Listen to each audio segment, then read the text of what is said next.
It is said he was born in the little city of Castelfranco in the mighty Republic of Venice sometime around the year 1478. His name was Giorgio, Zorzo in the soft Venetian dialect, and he was a painter, a great painter, perhaps even a revolutionary painter. About the man and the artist we call Giorgione. All else is uncertain. Uncertainty, in fact, is the only certainty we have to define his life and his art. He did not leave one signed painting. He left only tantalizing hints and a trail of mystery. Giorgione is Venice's grand enigma, like a mirror on the water. To identify his works, art historians have relied on intuition. They have sought a certain Giorgione touch, which they call the Giorgionesque. This we do know. To his followers and his admirers in Venice, to later writers, he became larger than life.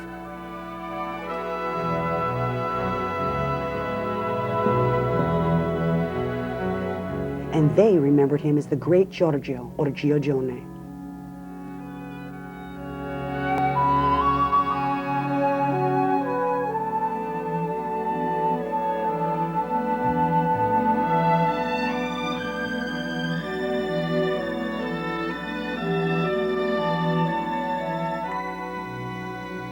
Perhaps they also recalled his strong, handsome features and his poetic, passionate nature.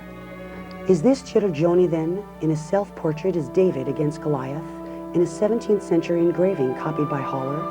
It might be. Nothing is certain.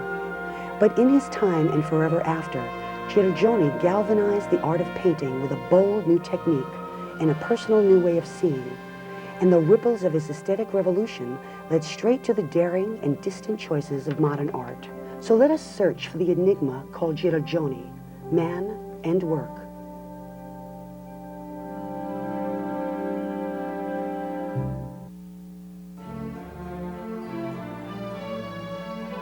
Was he the so-called passionate singer in Rome's Borghese Gallery, the painter who loved music and the melancholic strains of a poem?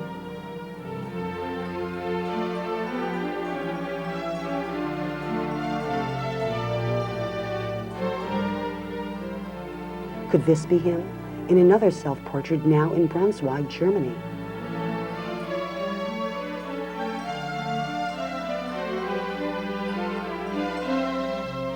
Or this, the double portrait in the Palazzo Venezia in Rome? Thoughtful, romantic, and intense, a man who would be dead before the age of 35. Of authentic works, experts agree on only 3 or 4. Many more are hotly debated. With the Adoration of the Shepherds or Allendale Nativity in Washington's National Gallery, the search for Giorgione begins. Elusive, yet unmistakable. An eye wandering into the distance. A world of space and light beginning to dawn. The search continues with the Judgment of Solomon in the Uffizi Gallery in Florence. Here, perhaps the young Giorgione began to formulate his new aesthetic. Within the still conventional stage of figures, fields of color start to spread across a canvas, gradually dwarfed by the immense expanse of the landscape that comes to embrace it and give it life.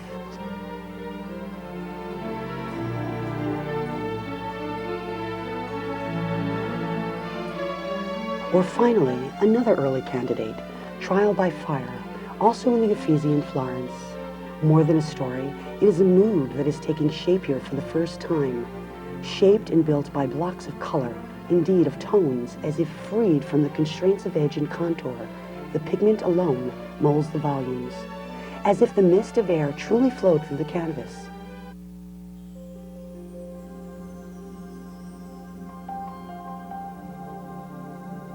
It was simple, but it was revolutionary. Giorgione had evolved a new painterly grammar, where shape and dimension grew out of the intensity of chromatic masses, tones, luminosities, to convey an impression of vision, and later, an impression of feeling. Revolutionary indeed.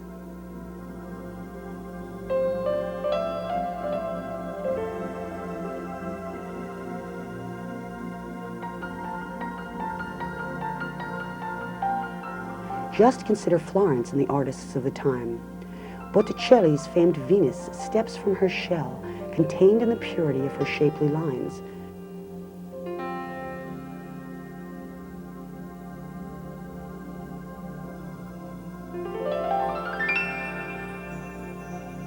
But Giorgione chose clouds of color, relationships of color, tonal intensities, and the drawing, if there at all, vanishes. Some have called this quality luminosity. Perspective itself becomes the blur of fluid color.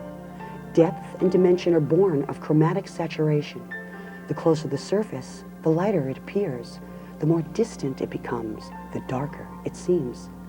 Here lies the very heart of the Giorgionesque, the key to the Giorgione revolution in painting, tonal painting, if you will.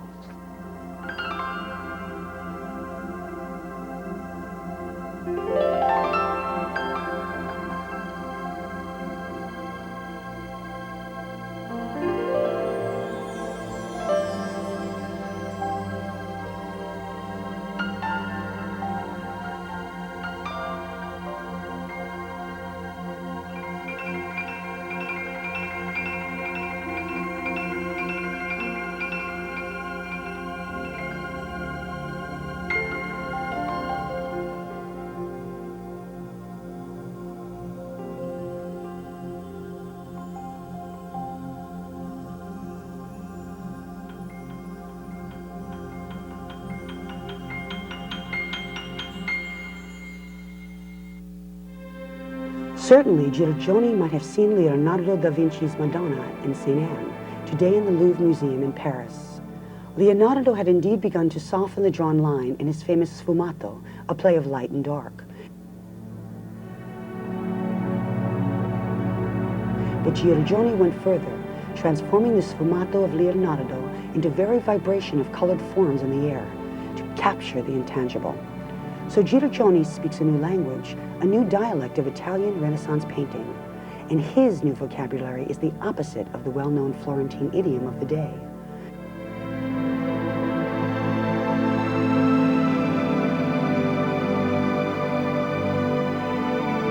There, as with Michelangelo's Christ from the Sistine Chapel, line is all, in glorious power. Giorgione counters with shimmering reflections of unsubstantial light through color tone and luminosity.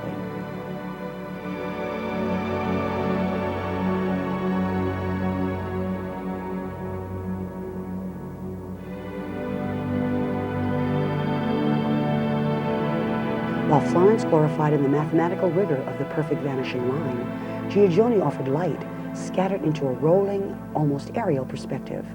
Where Florence celebrated the plasticity of the sculptural form, Giorgione in Venice created pictorialism, or the world in a painting. Florence sought to intellectualize art.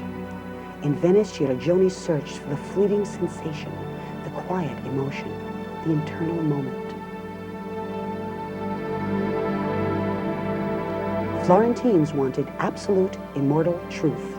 Giorgione, the fragile shifting of impressions and possibilities.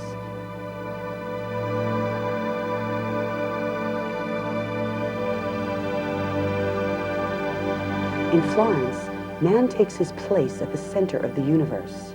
In Venice, he steps back, only one of the harmonies in the symphony of nature.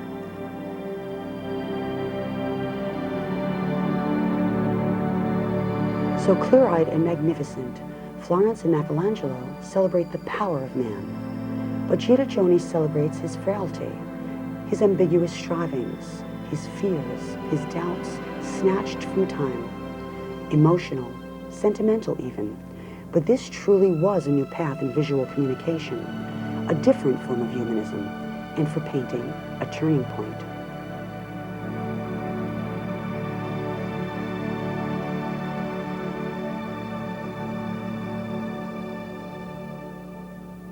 Man in nature, only a part of the whole, a piece of all that surrounds him.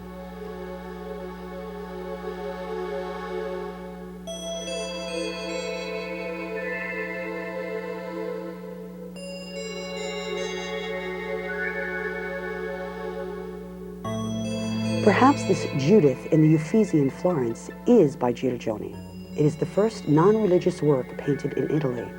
It is a political statement. Judith has just killed a tyrant. But what Giorgione seems to seek is not the hackneyed legend, but the common humanity we share. For the first time in Renaissance art, one can speak with Giorgione of poetic, even lyrical painting. of painting for painting's sake, of creation in and of itself. These are the elements of the Giorgionesque, waves of color, waves of sensations, a humanism of participation, not of domination.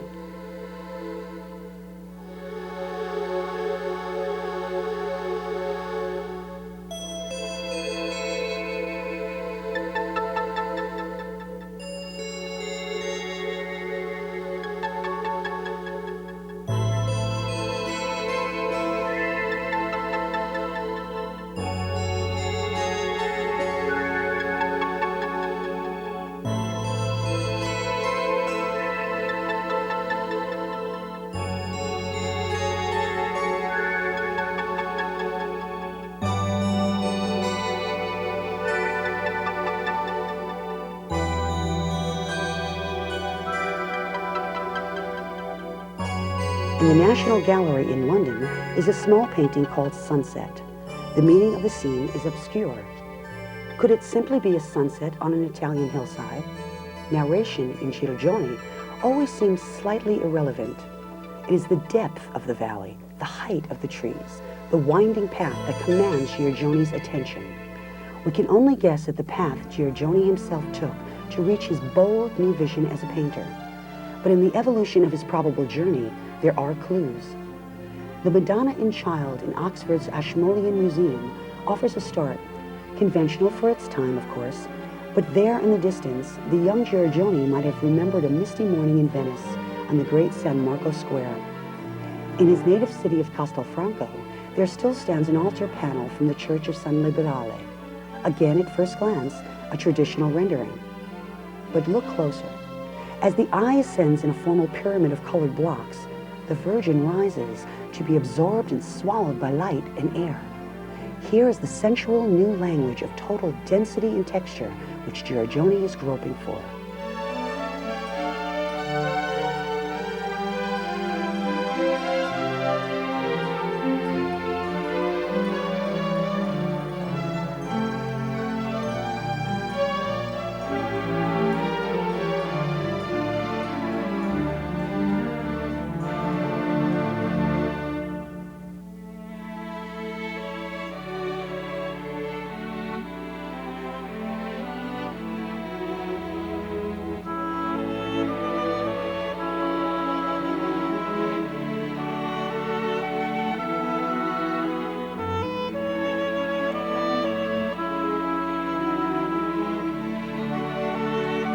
A new language which she finds in the famous Dresden Sleeping Nude. She is the first nude since antiquity to be painted with no drapery or identifying symbolism.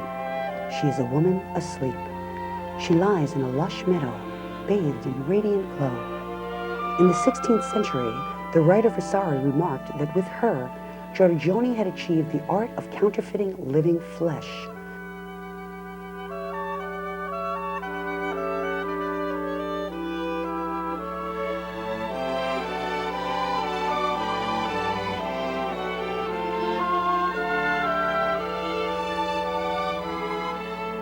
Probably it was his brilliant student Titian who actually completed the drapery in some of the landscape, but only Giorgione could have infused the scene with this soft halo of blending surfaces, his trademark now perfected.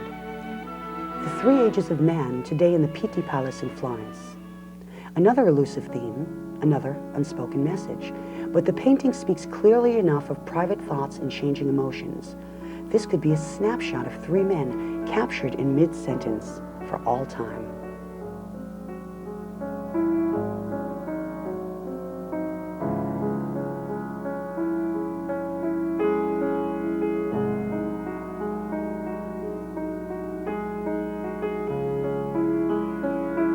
The Three Ages foreshadows the work of Giorgione's maturity.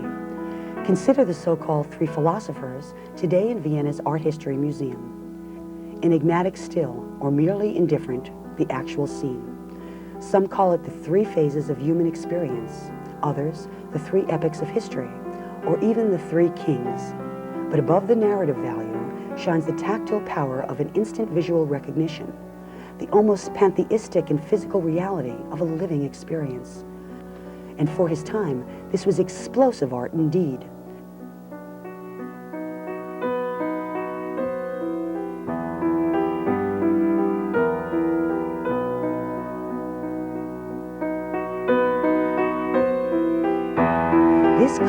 plush space saturated by detail and light, we find again in the famous country concert in the Louvre in Paris.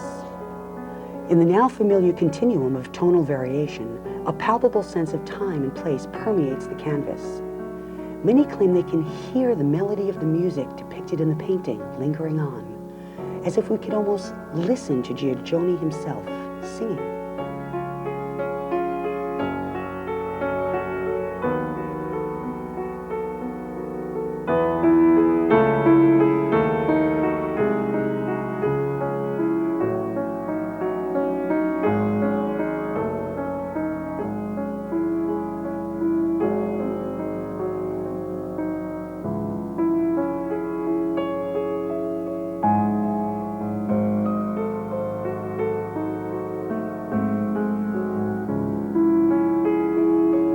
And then there is his old woman from the Accademia in Venice. She stares at us like the briefest, most immediate of poems, devastating and direct. The image hits and holds us spellbound. Giorgione did not seek to please, he sought to communicate. He brandishes no religious or literary or philosophical manifesto. He strives to capture life unfolding, painting for painting's sake. And this might explain why he left so many works unfinished to be completed by other hands. As if once the harmony of the work had been formulated, the artist was free to move on.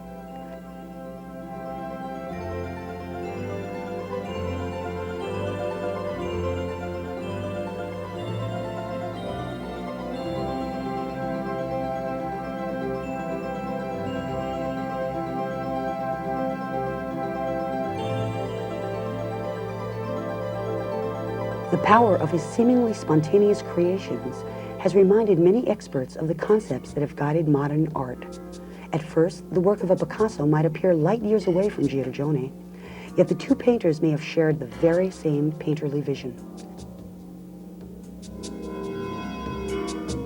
Picasso had said, "I am not selling anything to myself." For Picasso, the ultimate proving ground lay in the purest act of creation. A canvas held his interest, he would say, only so long as it was being created. Afterwards, the viewer could step in to recreate the work according to his own visual and emotional language. So painting became a fluid experience, not only for the artist, but for his public as well.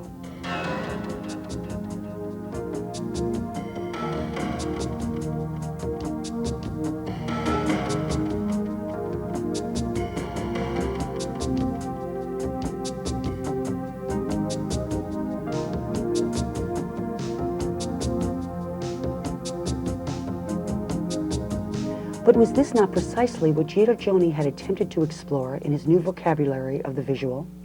Communication and fluidity, as simple and as direct as a piece of life. In the Venice Accademia, the little canvas known as The Tempest may well have been Giorgione's masterpiece. He is said to have painted it for a wealthy merchant friend. Even in the artist's day, the subject was a puzzle. It was described only as a gypsy woman and a soldier in a storm. Was this a fairy tale, some forgotten legend, a memory? We will never know. But does it matter? All that exists here, all that holds us riveted, is the mighty crash of a lightning bolt tearing through a country sky, startling the world around it, startling us, as if we were all children again, awed and mesmerized. And the painter stood there beside us, sharing our wonder. This, finally, is pictorialism. This, finally, is the Giorgione revolution.